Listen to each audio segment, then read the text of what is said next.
All right, everyone. Here we are with ticker symbol HYLN, Hyliion Holdings Corp, previously known as SHLL, Tortoise Acquisition Inc. before the merger, and now we are seeing it under the ticker symbol of HYLN. To all my first-time viewers and investors, welcome to my channel, Invest for Tomorrow, and to all my subscribers, welcome back. Let's jump into this chart. So, Hyliion has actually been in a downward trend since the beginning of October. Since October 1st, we've been going through this for about now 2 weeks. There was a slight recovery here from $28 and it jumped up, broke through the 50-day moving average slightly for a couple of hours up to $34 and some change, and quickly since it has dipped. We've seen it bouncing around with the volatility of the market. Bulls are trying to come back in and the bears have been dominating this chart. Now, the one thing is that this bearish run can only last for so long. I mean, it only can. I know a lot of investors are talking about what's going on. When is this going to turn around?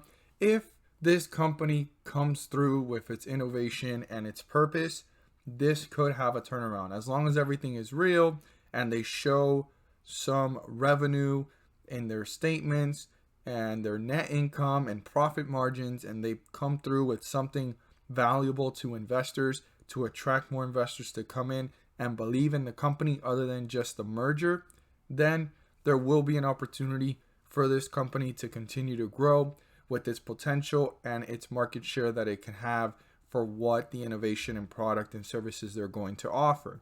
Now, they haven't came through with any of that yet, and that's what most investors are probably waiting for. I mean, this sell-off started from taking profits to now showing fear, uncertainty, and investors that were just in for the ride. And as I've stated, as it continues to break through these support levels that are very important indicators, this will hit newer lows. We're right now at 26.95, and I've stated here, way up here at 25 and 40 cents, 25 and 50 cents. If that gets broken through, this is well on its way to newer lows, certainly, and we're not that far from it. Now, if the bulls can reappear from this point and use the new support level as a support to go ahead and start to break away in an upward direction, they won't see those new lows and they won't see those other lows. But the closer this gets to $25.50, the more we're on our way seeing this chart hit newer support levels and newer lows as we speak, further away from the 50-day moving average. I mean, support was broken through significantly today, and the bulls only appeared about 3 times in the day, and they actually just re-leveled off after hitting the lows and then bouncing back up to these highs here, and we're right now at 26.95. Let's go ahead and move our support level to its new location, to the lowest point of the day, and let's look at the highest point of this slight fall as it leveled off, and it actually touched this nearly twice in the day, this resistance level. So this resistance level is important. There was a rejection there within an hour time frame twice. It continued to hit newer lows, and now it's slightly recovering, and the bulls are trying to come back up. Now, this is an important number here. This is the highest point before the fall continuing, and that is 28.65. I'd write that number down. Very important number, slightly below the 50-day moving average, 28.65. If that gets broken through, this could be on its way back to newer highs. But the first thing that the bulls need to break through is actually 5 cents above that, and that's 28.70. That's our 50-day moving average. And obviously, the 50-day moving average is important. It lets us know on what side of the chart we're in. And right now, we are in bearish territory. The moment we cross it and end up back up here, we're back in bullish territory. But before getting there, which 28.70 is an important number, we need to break through the first resistance level for the bulls. And the bulls need to break through this.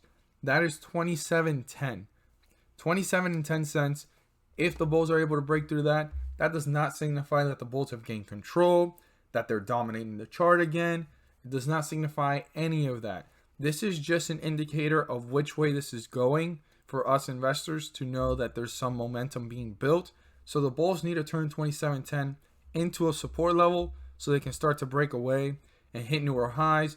but they won't have control until they break through the 50-day moving average of 2870. That's the most important number here, so that this can start to reach newer levels of resistance and newer highs, breaking away from the 50-day moving average in an upward direction. Now, again, 2710 is just an indicator to let us know where this is going and where it might be heading, but 2710 does not mean, okay, that got broken through, the bulls are in control again and they're starting to build momentum.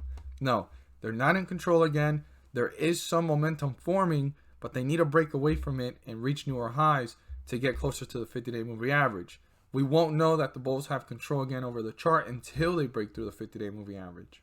Now, on the other hand, we have what the bears want, and the bears are trying their best to break through this number and work their way closer down to $25.50, $25.45, around that area, because once they break through that, this could be on its way down, as I've stated, to newer lows and newer support levels. But before getting there, the bears have to break through the lowest point of the day, which was 26.26. If the bears accomplish that, this is definitely going to hit newer lows and newer support levels. I want to emphasize to all investors, pay close attention to how this stock is reacting at that point and how quickly is it moving down to newer support levels and newer lows. Because if this is moving fairly quickly like it did today, it was just quickly moving down to newer lows, then the bears are definitely dominating this, pulling it further away from the 50-day moving average in a downward direction.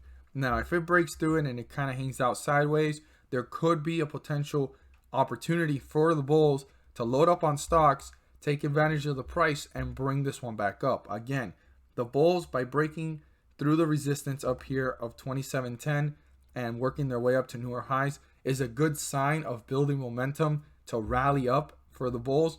But again, they have to break through the 50-day moving average to reach newer highs and newer resistance levels. But I would pay very close attention to how the stock is behaving at 26.26, who's dominating the chart.